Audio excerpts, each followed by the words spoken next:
वैज्ञानिकों ने चेतावनी दी है कि चीन के फर फार्मों में रकून, कुत्तों, मिंक और गिनी पिग जैसे जानवरों में पाए गए 36 नए वायरसों में से एक नया और चिंताजनक बैट कोरोना वायरस भी शामिल है। बुधवार को नेचर जर्नल में प्रकाशित हुए इस अध्ययन में छोटे पैमाने के फर फार्मों में इस नए कोरोना वायरस के मामले की खोज की गई। सिडनी विश्वविद्यालय के विकासवादी जीव विज्ञानी और वायरोलॉजिस्ट प्रोफेसर एडी होम्स के अनुसार फर फॉर्म्स हमारे अनुमान से कहीं अधिक समृद्ध जीनोटिक सूप का प्रतिनिधित्व करते हैं।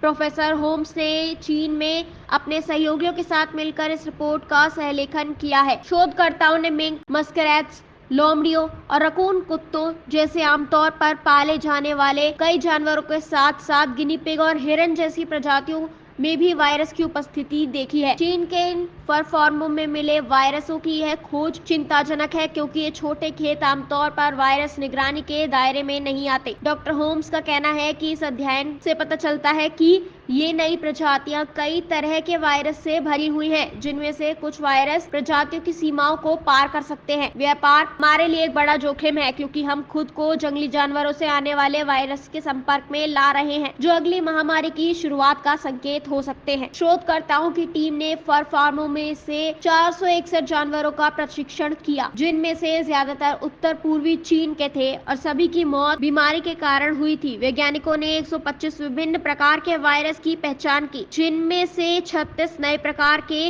रोगजनक थे। इन वायरसों में से 39 की उच्च स्पिलओवर क्षमता पाई गई क्योंकि ये सामान्यवादी थे, जो कई जानवरों में पाए जाते हैं। शोधकर्ताओं ने 7 कोरोना वायरस की भी पहचान की, जिनके मूल मेजबान कृंतक खरगोश और कुत्ते थे। हालांकि इनमें से कोई भी सार्स-कोव-2 से निकटता से संबंधित नहीं था, लेकिन एक चिंताजनक नया बैट कोरोना वायरस HKU5 की खोज की गई है। यह मिंक के फेफड़ों और आंतों में पाया गया, जो फर फार्म पर निमोनिया के प्रकोप के कारण मारे गए थे। हमेशा यह सवाल होता है कि हमें किस तरह के वायरस के बारे में सबसे अधिक चिंतित होना चाहिए और क्या वे मनुष्य में प्रवेश कर सकते हैं। स्वास्थ्य वैज्ञानिकों के अनुसार यह वायरस इंसानों में भी फैल सकता है, इसलिए HKU5 को तत्काल निगरानी सूची में डालने की आवश्यकता है। यह वाकई खतरे का संकेत है। विशेषज्ञों ने चीन और दुनिया भर में फर फार्मों की कड़ी निगरानी की आवश्यकता पर जोर दिया है। सिंगापुर के ड्यूक NUS मेडिकल स्कूल में उभरते संक्रामक रोग अनुसंधान कार्यक्रम के निदेशक प्रोफेसर